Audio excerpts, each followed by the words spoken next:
Hi, I'm Loraine Prokopiou and welcome to the Reformer Studio.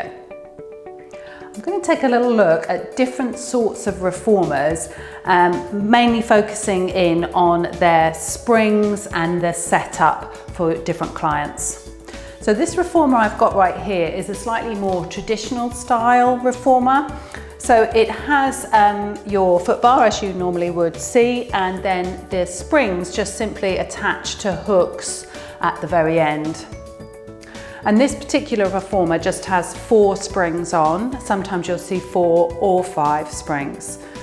Sometimes the springs can be different tensions. This one has red, blue and some other colours there, and they denote different strength of spring.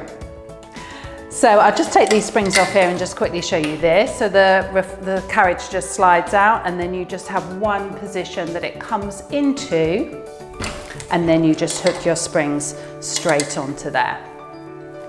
So the only way of adjusting this for different lengths of leg, really, as that's what we're looking at, would be to change the foot bar position so I can go a little bit further down for somebody with a longer leg. Some reformers you'll find, especially the very traditional ones, will just have these 4 springs on, and quite often they're all the same tension, and your foot bar is either up or down. There's no option to go anywhere in between. Now this reformer is a little more adjustable. So I've got 2 things here I need to adjust. I've got the gear bar, and I've also got the carriage stopper.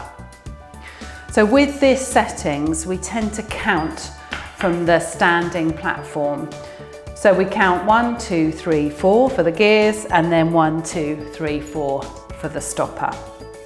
So this situation, I've got it on the gear bar in 2, and then my stopper is in 2. So I can just pull the carriage in and then place the springs on as required. And this is adjustable as well with the foot bar here. And you find this type of system on some of the earlier Align-Pilates reformers, so on Start and the Peak Pilates reformers as well. So for somebody that's a bit taller and you're going to want to have the carriage a little bit further out before they start the exercise, we would then take the springs off, push the carriage out and away, then move the stopper up. So I've gone for a number 4 on the stopper, and then I would also choose the corresponding 4 for the gear bar, and then bringing that back in and slot my springs on. Now obviously if I was doing an adjustment like that, I would make sure that my client wasn't actually on the reformer while it was free and sliding around. Now this particular reformer is quite straightforward because you put gear bar 1 with stopper 1, gear bar 2 with stopper 2, and so on. Some other reformers are slightly different in that you would have the gear bar in 1, and then you can have stopper 1 or 2, and then it would just shift up a little that way. Each step you go up further up with the carriage further out. So one thing you want to think about as well is where you don't want to alternate those positions or change those positions too much.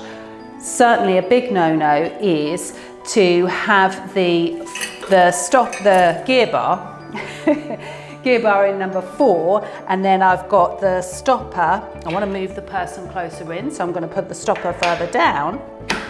But if I leave the gear bar right where it is and then hook my spring in, because the stopper is too far out, I'm much more likely, I don't know if you can see that, but it could potentially bounce off and beyond, and you've then lost your connection.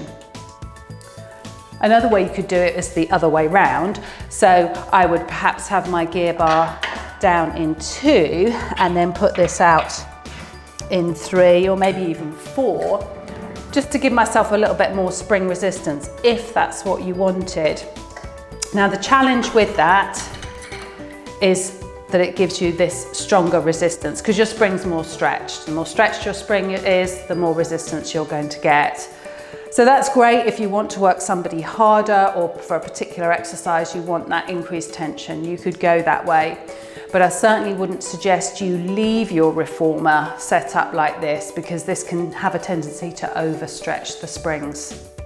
So just making sure when you are setting up a reformer like this that you're getting the right gear bar with the right stopper.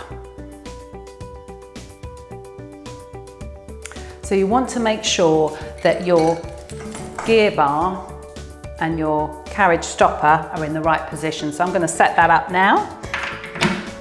So I've got gear bar 2, stopper 2, return the reformer, spring on, and I'm ready to go. So with this reformer, we have what's called a rapid change system. And you'll find this sort of system on some of the Align-Pilates reformers, which I'm working on today, and some of the balanced body reformers have them as well. Now, the rapid change system is literally a one-hit wonder in that you haven't got 7 steps to go through to change the position of your carriage, your stopper, and your gear bar. So you literally just lift this whole unit and slide up and down to move the carriage up and down and to move your stopper in and out. And the beauty of this is that you don't have to keep taking the springs off, of course, so you lose those 7 steps, and your springs stay under the correct tension throughout. So it's a nice, easy, quick change.